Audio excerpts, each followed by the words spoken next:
Hi, everyone. For anyone not familiar with Joe's work, if you've been hiding under a rock, also known, Joe Wicks, of course, the Bodycoach, one of the UK's most well-known and trusted health and fitness coaches. With over 11 million followers on social media, Joe has got millions of people moving and cooking through his online workouts, his cookbooks, and, of course, his award-winning fitness app. Joe became a global phenomenon during the pandemic with PE with Joe, which brought movement and motivation into homes around the world, my own included. Never thought I'd be doing PE with my brother on Zoom, but there we go. And it earned him an MBE from the Queen for services to fitness and charity. Best-selling author, entrepreneur, and mental health advocate. You're embarrassing me. You can stop Really? now. I was going to say, is this there. awkward for you, just going, yeah. There's a few more, we're nearly there. Mental health advocate. Joe has made it his mission to make fitness fun, accessible, and inclusive for all. So today he's here to share why movement isn't just for the gym, it's essential in every workplace. Hi, Joe. Thank you, Amy. That's a lovely introduction. It's pretty impressive stuff. Now, recently you did a post on social media inviting workplaces to get in touch, basically for you to visit them. And you had over 10,000 applicants. So could you just tell us a little bit about your UK workplace tour that you went on to do because of that? Because, I mean, obviously, with that amount, there was clearly a big demand. So tell us a little about how that went and what you did when you went on that. So I've obviously done lots of work with kids in schools and do lots of great tours, which I really love. And I thought I need to shift my attention to the workplace because so many people messaging me saying, really struggling to keep active and, not just small companies, but bigger companies as well, like really find it hard to find time to move and exercise and eat well and stuff. So I thought, why not put out a little form, see if anyone would apply. And 10,000 companies applied and travel around the UK, trying to get an understanding of how it can vary across different industries as well. Cause it's easy, for me as a small business with 30 people versus the NHS or, Royal Mail, which we visited, where there's tens of thousands of people. So I think it was about trying to understand the challenge that people face and how we could actually give really, truly, tangible advice that could be implemented into their day. So yeah, it's really eye-opening, really fun week. And I traveled all up from Scotland down to London, visiting all different types of companies from Lego to, Lad Bible to NHS and obviously, Royal Mail. So it's a pretty hectic week, but I learned a lot from it. Amazing. So obviously there's some really big companies, and like you say, from big to small. So what are the kind of things, well, first of all, what is the difference that it makes if you're, at your desk all day, if you incorporate some movement? Yeah, well, I'm hoping that, from this talk that someone, either an individual or an employer can just take a little bit of motivation from this, because ultimately I'm saying the same things I've been saying for the past 10 years, about sleep, movement, nutrition, and how important it is and how we've forgotten to take care of ourselves, and work and family and social media and technology and stress and pressures overtaken us to the point that we're not finding time. Most people really struggle to find exercise, consistent cooking and, getting to bed earlier and stuff. So it's I'm just trying to sort of share these messages, whether it's through, a YouTube video, an Instagram story, a schools tour, workplace tour. But ultimately, we feel happier and healthier and life feels a bit more manageable when we're taking care of those three things, when we're moving more, we're doing some form of exercise, when we're sleeping a bit better, and when we're really fueling our body. And I've gone on a bit of a awakening the last few months around ultra-processed food. I'm doing a documentary, and the things I used to just eat and just take for granted and just eat without even thinking about, I'm now looking at the labels and thinking, these ingredients don't make me feel good. So it's trying to just constantly have this conversation around, what is health and what is going to make you feel good at the end of the day. And it's usually just going to bed a bit earlier, doing some form of movement and cooking a bit more. That's what it boils down to eventually. It's getting into that habit of doing, making that freshly cooked food and, movement at work. But say if you're at your workplace and maybe your boss or whoever runs the company isn't on board with this, how can you incorporate movement, without getting if the company aren't behind it? Because I guess there's a personal responsibility to be okay, do you know what? It's 3 o'clock, I've got that mid-afternoon slump instead of having a Twix or whatever. No offense to Twix. But yeah, how can you incorporate that? I think it's about trying to, obviously, every individual company is going to be different and every industry is quite different. We're very blessed. We can implement a 4-day work week, and I'm really proud of it. And we trialed it for 6 months and everyone loves it, and we kept it. We kept it going. So people work 4 days, they're happier, they get time with their family, with their kids, they get to exercise. And so that's obviously the most positive experience. But for most companies, that's not always going to be realistic. So it's how can you bring in small kind of changes culturally within the business that can allow the individual working in that business to have a little bit of time somewhere. It could be, on a lunch break, it could be encouraging people to leave their desks and have a lunch outside, get some fresh air. It could be a weekly workout that you do as a team on a YouTube video, you know, and you clear a bit of space, you do a little workout, or it could be, you know, an activity once a month. You say, right, we're going to go off site and just go and play, I don't know, tennis or rounders for half an hour on a lunch break. Like, these things feel silly and childish, but actually when you come together with your colleagues in a fun environment and you step out of the office, really good things happen. You bond, you have great time, you feel connected, you feel part of a mission. And that's really things we do at the Bodycoach. It's basic. Like, we just go for a run around Richmond Park, you know, or we go for a walk along the river, and just little activities like that. So that's a really important thing to do. And also making it really accessible. Like, you haven't got to have an hour a day and a gym membership. You don't have to, like, provide all your team with, like, a really wonderful third space gym membership. Like, actually just giving them time is what they really need more than anything. A little window, a pocket of time to actually, you know, do something active. And like you mentioned, stress is such a big factor, and that can affect your work performance massively. So there's no point having this workplace that are constantly working, they're not taking their lunch hour or doing any movement, they're stressed. What kind of impact, or how will exercise or movement help with their stress? Yeah, well, let's do a little poll, right? Just a couple of questions. Who feels like they don't get enough sleep? Can't be honest. Who feels like they feel a lot of stress in their lives and in their body? Yeah, I mean, look, half of us pretty much, yeah? And who exercises regularly?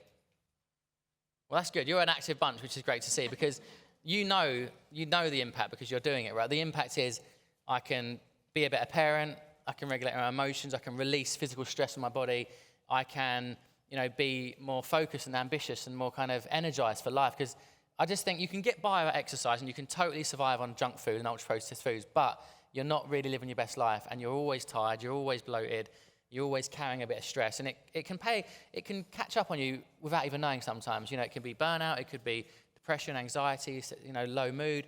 And so the exercise, you know, and it's not just me as a trainer going, oh, come on, it makes you feel good. Like, there's science now, you know, there's so much research around, you know, the impacts of exercise on the brain and how it is, you know, more powerful than antidepressants. It is the most powerful antidepressant on the market, but it's hard to do, and it's hard to fit it in, and so you have to really find time either within the workday or in the weekend to do something, you know, move your body. And you mentioned obviously being a parent. Now, I only have one child, and I often feel just like totally at the brim, full to the brim, and just exhausted. You have 4 children.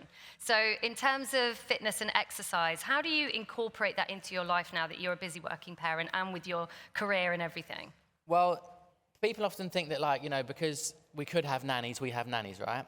But I signed up to be a parent because I really want to be a parent, and now we homeschool our kids, so we're actually teachers and parents, right? And it's very stressful, it's really tough. Like, I did some this morning with my kids, and it's like, I've got a baby crying there, pulling out all the mud from the plant pot. I've got Indy wants some food, and it's stressful. So I think in order to stay sane and not go and hire nannies, I actually have to exercise, so I have to fit it into my day. So I set an alarm at 6 a.m. if Dust hasn't woken me up sometime before. And I'll do my workout in the morning, and sometimes Rosie will come up and train with me, and there'll be like a couple of kids crawling around, you know, like, it's just chaos, and you have to just fit it in. And you're not going to have the perfect hour a day. It could just be 30 minutes, 20 minutes, and sometimes that's all you need, you know, just to kind of release some of that stress. You know, like when you get broken sleep, you wake up already in a bad mood. Yeah. So by doing some form of exercise, if it's gentle like yoga or intense like HIIT or strength training, you still feel the benefits, and you can actually come down and be a calm parent. That's the biggest challenge, trying to be a patient, calm parent. Yeah. And the exercise for me is the best way of staying on that path that I want to be a calm dad. And also for the sleep deprivation as well, because that is the worst, and it is so difficult to motivate yourself if you've just had like a broken night's sleep. So what's your advice? If you wake up, I'm sure you've had those nights where you've just been up all night and you just don't feel like you want to do it, but you feel hungover, you feel like you've been out, you know, you're dehydrated, you get a headache, you feel rough, but it's that instinctive thing of always knowing that whatever I feel, I always feel better afterwards. And so, like I said, it could just be going for a walk around the block with the kids and, you know, get fresh air for half an hour. That can sometimes do the job. It doesn't have to be this really intense, heavy lifting or like HIIT workout. But, you know, we just have to just find that little time and just always know the benefits far outweigh the negatives, you know, and it might be a pain in the arse doing it, but at the end of that workout is really what you want, right? You want motivation, energy, and you want to be in a better mood. And it always comes at the end. It's never really at the start, you know, it's always at the end of it. And in March, you hosted the first ever movement hour. Tell us a bit about that. How did that work, and how did the businesses respond? Yeah, did anyone take part in movement hour? No, oh, one company did. Yeah, that's good to know. So 3,000 companies signed up, and it was basically you know, you get like Earth Hour, they turn the lights off and that sort of thing. Like, let's do a movement hour. So we put out this sort of call to action to get employers and employees to sort of take 1 hour or as a part of that hour, if you could, to do some kind of movement. And response was amazing. Some people went out, like I said, and did, went a team walk. Sometimes they were just going to like have a picnic together in the park. Just little basic things, just getting out and about. And the feedback was amazing. Like, for that moment, people were just like happy to be out and getting fresh air. And they just felt like they were given a chance to actually look after themselves, as opposed to like work through your lunch, be at the desk, eat your sandwich, just crack on. Like, you've got to create a culture where it's okay to leave the office and it's celebrated to like get some time to yourself and like not see it as this thing that you're being unproductive or you're taking the piss by leaving the office. Actually, when you come back after a workout, you've done some exercise, you're going to be a much more productive human being, you know?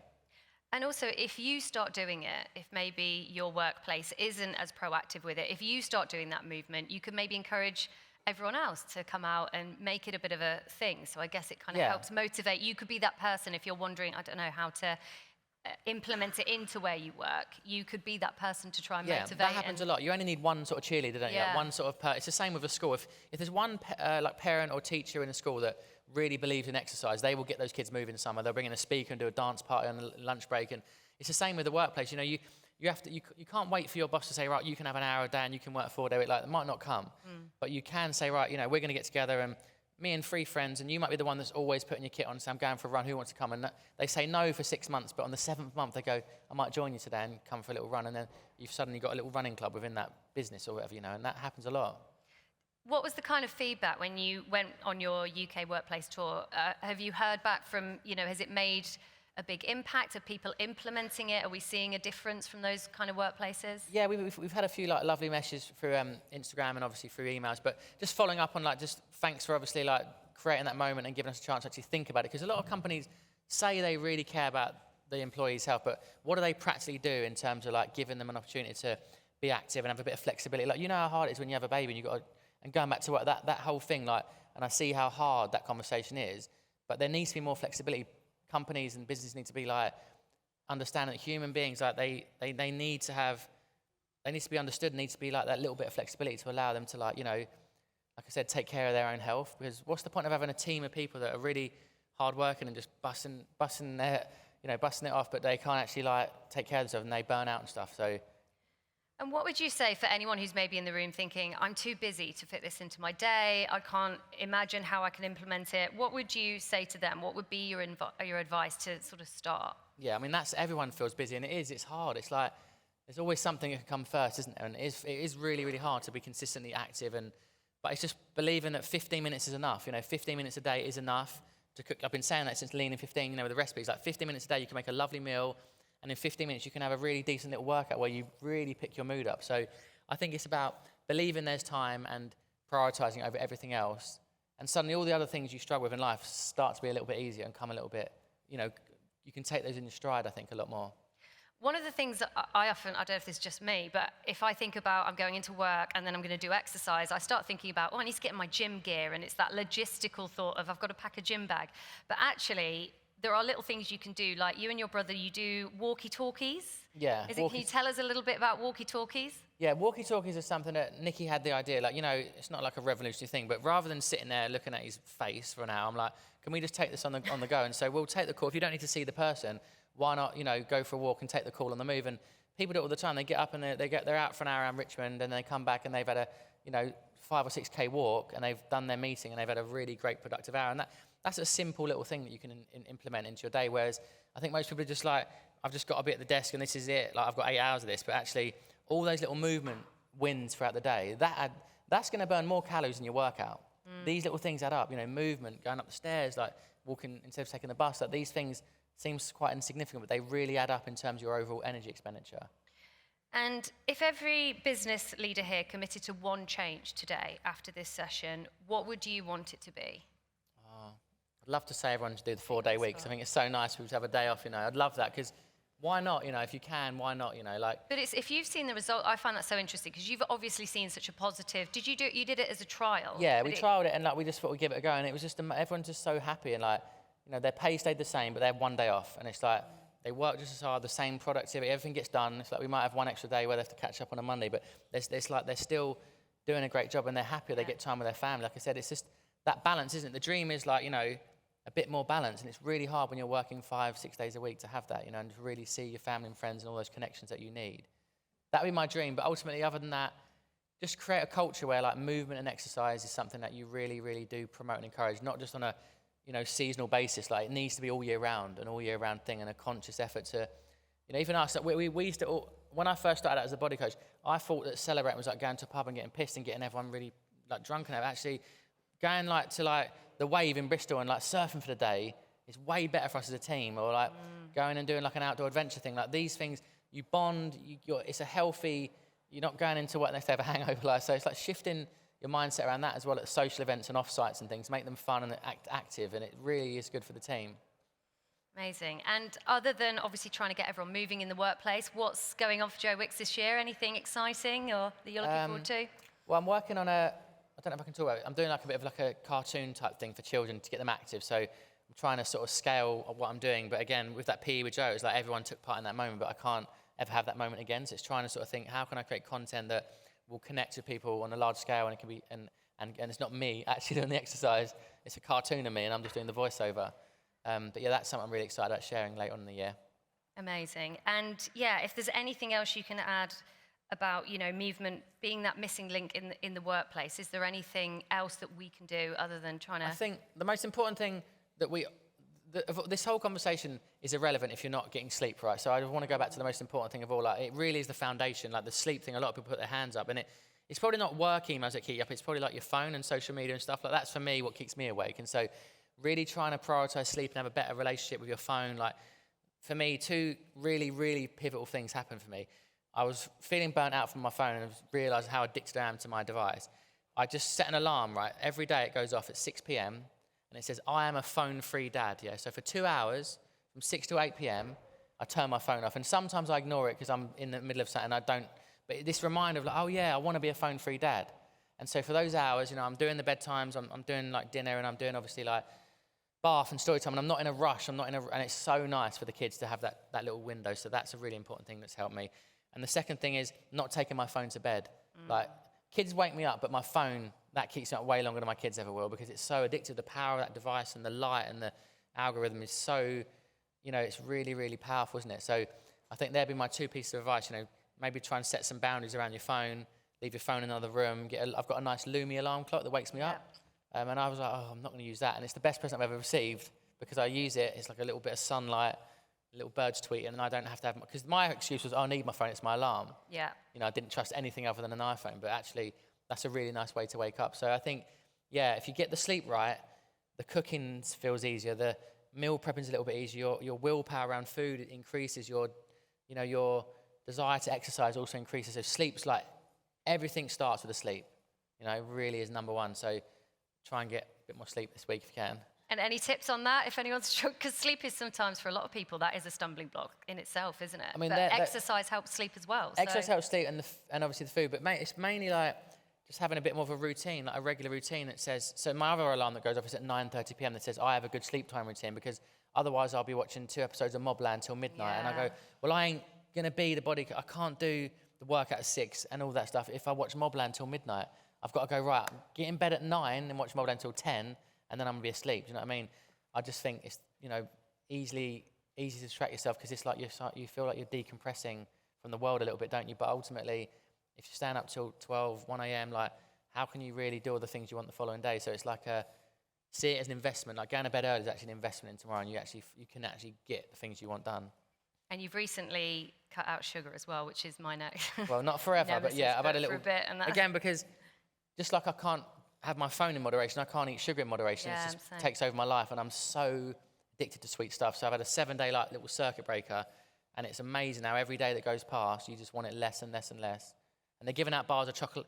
They're giving out my favourite bars of Tony Chocolonely out there. It's the chocolate orange one. Like, I would have sat with you, Amy, and boom, in 30 seconds had a whole bar. Yeah. But I've just said to myself, today I'm not eating it, and so it's like the food noise goes away. Yeah. But yeah, it takes a while. You've got to break through. Take one for the team for you, Joe. Well, thank you so much for chatting to us today, and hopefully Joe has inspired you all to do a bit of movement in your workplace. Thank you. Thanks, everyone. Thank you.